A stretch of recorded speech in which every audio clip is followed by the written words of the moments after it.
Hey guys, so I'm sure most of you would have heard, but we basically have a new Maxi coming out in Rage of the Abyss, which I believe will be coming around October time for the TCG. We're just about to have the watered down version of Maxi Perlia in Infinite Forbidden. That's essentially going to be official next week and right into NAWCQ format. So I thought I'd take the time to just sort of test these cards, and especially a blind second deck, where these cards will be particularly very useful because you obviously have to control no cards to be able to play them. Of course, most decks will probably just main deck at least this one anyways, and so from a meta perspective, obviously Tenpai is going to benefit a lot more as an actual good going second deck. But of course, I love my Cyber Dragons.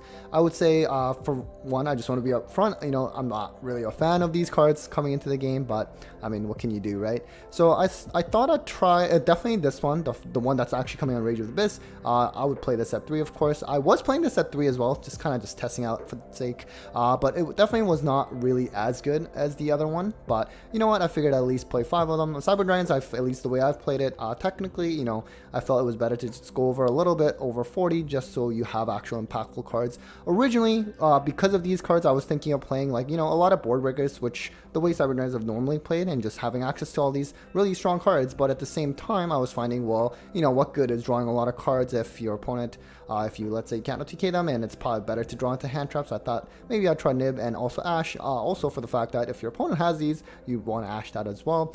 I decided to just stick with the one evenly, only because just as like a kind of a panic button, essentially. If you just can't out it and you can't OTK, you might as well just clear everything. Rivalry is also quite strong in a format right now, especially in combination with something like Clockwork Knight that changes everything into machines. Even Machine Dupe, I kind of slightly lowered it just because we do have potential draw power and we also have thrust as well. So that's kind of like more specific to Cyber Dragons. But in terms of going second overall, I think these cards will be definitely very, very strong. So let's just go over some replays. Alright, so let's just start with the first replay, which is Yubel Fiendsmith. This is, of course, going to be very, very strong post Infinite Forbidden with the Fiendsmith stuff, because they were already actually pretty good without that, as being a meta, definitely meta relevant tier 1 deck.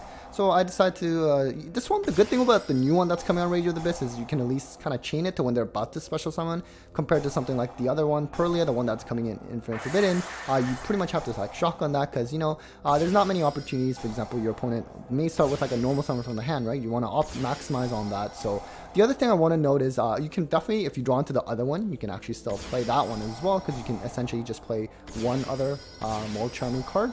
You can actually play the same one twice in a row too, actually, technically, because it just counts as one other Molcharmy. So that is something I learned.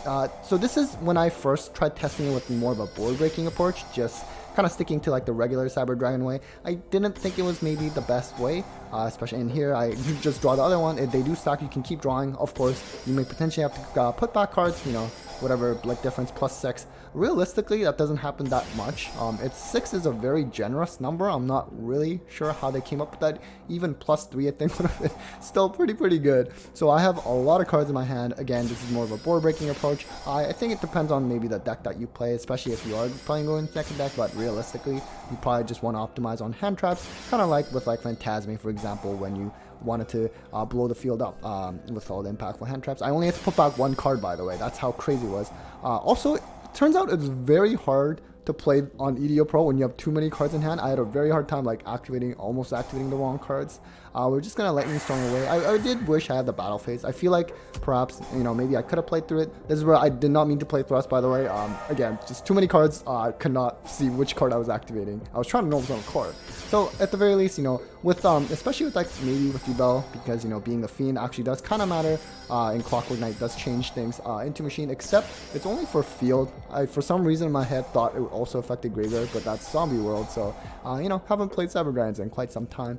So here we unfortunately don't have too much of a sort of like monster interruption with Cyber Dragons. I mean, I was actually testing out with Fiendsmith Cyber Dragon, by the way, except I realized with Worry, it doesn't actually special summon if you pitch it for cost, because it is a light monster, and with Galaxy Soldier, I thought maybe I pitch it and then you can do like Fiendsmith combo.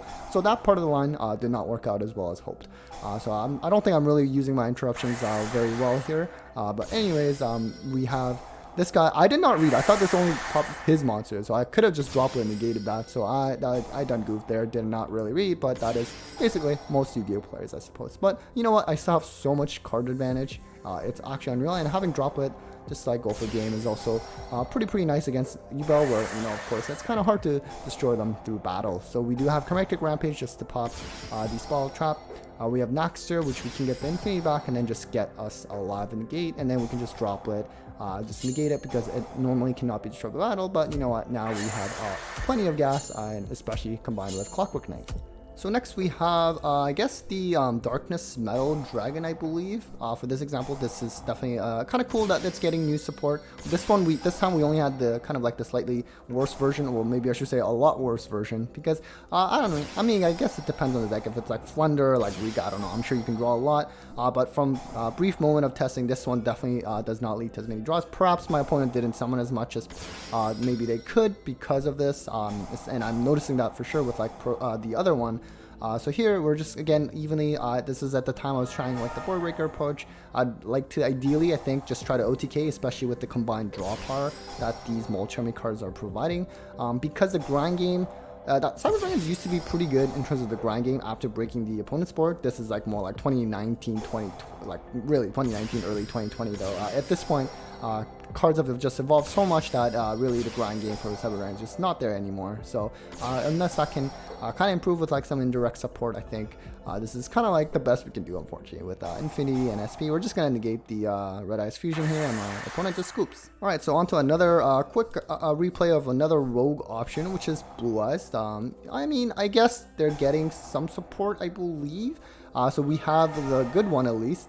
And drawing 2, and again, technically you can use both in the same turn, I guess, in case maybe there's like a call by and you can just try do it again, kind of like how Droll works if you have multiple Drolls. But you know, I do get to draw quite a bit, and at this point I sort of switched to having hand traps now. So I think that is probably better, especially something as impactful as Nib. I'd like to also play Imperm or maybe Veiler because it's light monster from a Cyber Dragon perspective, but definitely a lot of things you can work around with. Okay, so next we have Drytron, another light machine.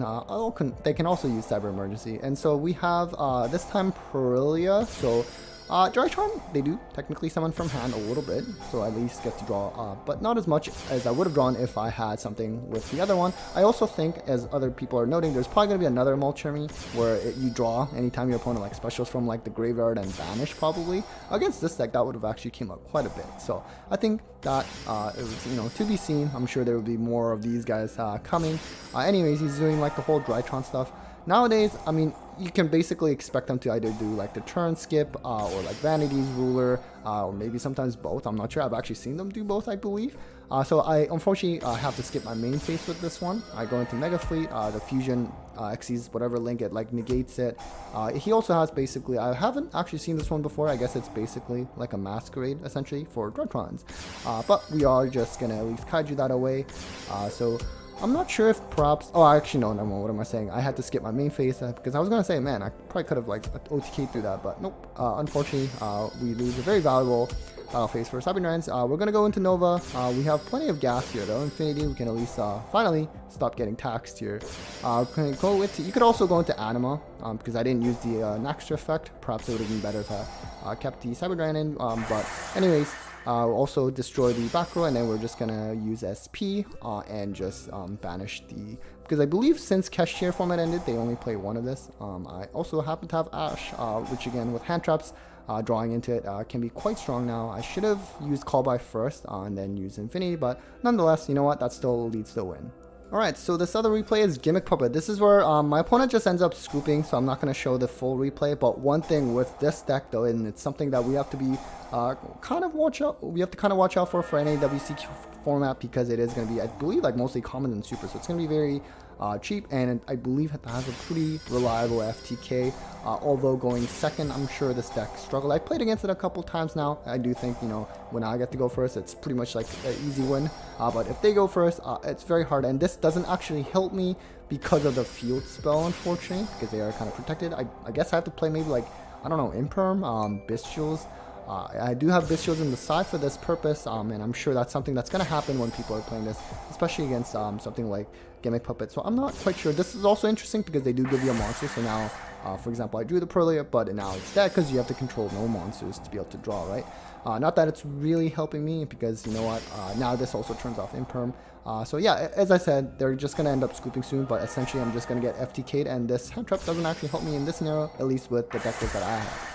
Alright guys, so that was it for some Cyber Dragon testing featuring the new Purlia cards, aka the new Maxis. So definitely let me know what your thoughts are on this card coming into the mix. I think, from what I've seen online, most people are not a fan of something like Maxi coming back. I'm sure there's a minority that would feel that, that it's potentially good for the game to make going second more viable. Definitely open to your thoughts. Look forward to reading them in the comments. Anyways, a big thanks to all of you for watching. Huge thanks to my patrons and sponsors as well for the continued support, and well, take care guys.